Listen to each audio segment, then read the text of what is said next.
आम फलों का राजा है क्योंकि इसे सभी पसंद करते हैं। शायद ही कोई ऐसा हो जिसे आम ना पसंद हो। और आम से बनी एक चीज जिसे कोई ना बोल ही नहीं सकता वो है आम पापड़, चाहे बच्चा हो या बूढ़ा। मगर क्या आपको पता है सबका फेवरेट आम पापड़ तैयार कैसे करा जाता है? नहीं तो चलिए फिर मेरे साथ बिना किसी देरी के वीडियो शुरू करते हैं। आपको दिखाते हैं आम पापड़ कैसे तैयार होता है और साथ ही आपको बताएंगे एक आम पापड़ तैयार करने में कितना समय लगता है। तो आम पापड़ बनाने का कठिन कार्य शुरू होता है गाँव में दर दर भटक के आम इकट्ठा करने से। मैं आपको बता दूं आम पापड़ जो है सिर्फ दो तरीके के आम से बन के तैयार होता है, या तो तोतापुरी या फिर लंगड़ा। और आज जो है वो लंगड़े आम निकाले जा रहे हैं। यहाँ पे एक बड़ा सा डंडा लिया गया है जिसमें बास्केटबॉल की जो जाली होती है ना वो लगाई गई है और इसी की मदद से सारे के सारे आम को भर के इकट्ठा करा जाता है। और जैसे ही सारे के सारे आम भर के इकट्ठे हो जाते हैं उन्हें लाया जाता है एक बड़े से आम के गोदाम में और डाल दिया जाता है कम से कम 10 दिन के लिए, जब तक ये बिल्कुल पक्के पीले ना हो जाए। तो यहाँ पे हमारे पके हुए आम तैयार हो चुके हैं। अब एक बड़ा सा पतीला लिया जाएगा जिसमें डाला जाएगा स्वच्छ जल और इसी जल में सारे के सारे आम को धो के तैयार करा जाएगा। तो आप यहाँ पे देख सकते हैं एक एक करके आम लिया जा रहा है, उसके डंठल को अलग करा जा रहा है और डाल दिया जा रहा है पानी में।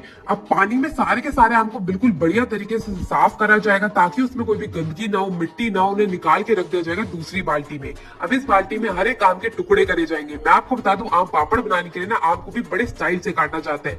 एक आम के चारों ओर से उसकी फाके निकाल के अलग कर ली जाती है, बगल उन्हें गुठली से जोड़ के ही रखा जा रहा है। और आप जो ये मशीन देख रहे हैं ना, इसी मशीन में सारे के सारे आम से आम पापड़ तैयार करा जाएगा। तो यहाँ पे हमारे कड्डे में बाल्टी भर के आम पापड़ आ चुके हैं। अब एक एक करके सारे के सारे आम को इस मशीन में डाला जाएगा जिससे उसका गूदा निकाल के अलग करा जा सके। तो यहाँ पे सारे के सारे आम को डाला जा रहा है इस बड़ी सी मशीन में। इस मशीन का कार्य होता है एक तरफ से सारा का सारा गूदा अलग कर देती है और एक तरफ से सारे के सारे छिलके।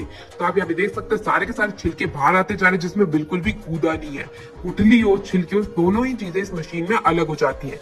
एक तरफ से ये आता जा रहा है, दूसरी तरफ से हमारा आम का पल्प निकल के बाहर आता जा रहा है। और अगर आप लोग सोच रहे हैं जो इतना सारे छिलके और गुठली निकली है इसका क्या होगा, तो गुठली से नए आम के पेड़ लगाए जाएंगे और ये जितने भी छिलके हैं उनसे बनाई जाएगी खटाई।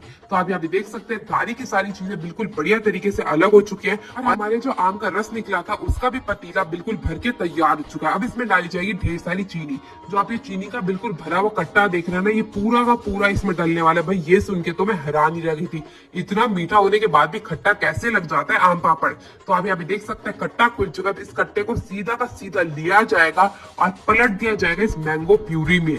और अब सबसे कठिन कार्य ये है इस चीनी को इस आम पल्प के साथ मिक्स कैसे करा जाए। तो उसके लिए बिल्कुल भैया जी ने ले लिए अपने दोनों हाथ और इसे बढ़िया तरीके से मिक्स करने का कार्यक्रम जो है वो शुरू कर दिया गया है। इसे बिल्कुल ऐसे घुमा घुमा के मिक्स करा जाएगा जब तक चीनी की सारी गांठें इस आम में मिक्स ना हो जाए। तो अंकल जी भी लग गए और जैसी चीनी की सारी गांठें मिक्स होकर तैयार हो जाएंगी आम पल्प के साथ, इसका जो रेशा है इसको निकाल लिया जाएगा बड़ी बड़ी बाल्टियों में। तो आप यहाँ पे देख सकते हैं जो ये हमारा आम पापड़ का रेशा है वो तो बन के बिल्कुल तैयार हो चुका है। अब बारी आती है इसे सुखाने की, जो कार्य बिल्कुल कठिन होने वाला है। भाई इतनी जल्दी आम का रेशा सूखेगा कैसे, तो उसके लिए क्या करा जाता है, इन्हें ले जाया जाता है बिल्कुल गर्मा गर्म माहौल में जहाँ पे धूप जो है वो बिल्कुल सीधी पड़ रही हो और पूरे दिन की पड़ रही हो। और आप ये जो बड़ी बड़ी चटाइयां देख रहे हैं ना, इस पे बिछाया जाएगा इस आम प्यूरी को। सारे के सारे भैया लग गए इस आम प्यूरी को बिछाने में और इन भैया का काम है दो बड़े बड़े कटोरे भर के इस आम प्यूरी को बिखेरने का। तो वो बिखेरते जा रहे हैं और जो बाकी के भैया हैं वो इसे फैलाते जा रहे हैं। तो आप यहाँ पे देख सकते हैं बढ़िया तरीके से सबसे पहली लेयर जो है वो हमारी आम प्यूरी की लग गई है आम पापड़ बनाने में। इस कार्य में करीब करीब 40 से भी ज्यादा दिन लग जाता है, डिपेंड करता है कि कितनी लेयर होती है। तो यहाँ पे एक लेयर जो लगा हुआ आम पापड़ था अब उस पर लगाई जा रही है दूसरी लेयर। इस कार्य को अगले दिन करा जाता है। ऐसे ही दिन पे दिन बीतते जाते हैं, जो आम पापड़ है वो बन के तैयार होता है। भाई बड़ी मेहनत का काम है, एक आम पापड़ बनाने में 40 दिन से भी ज्यादा लग जाता है कई बार तो।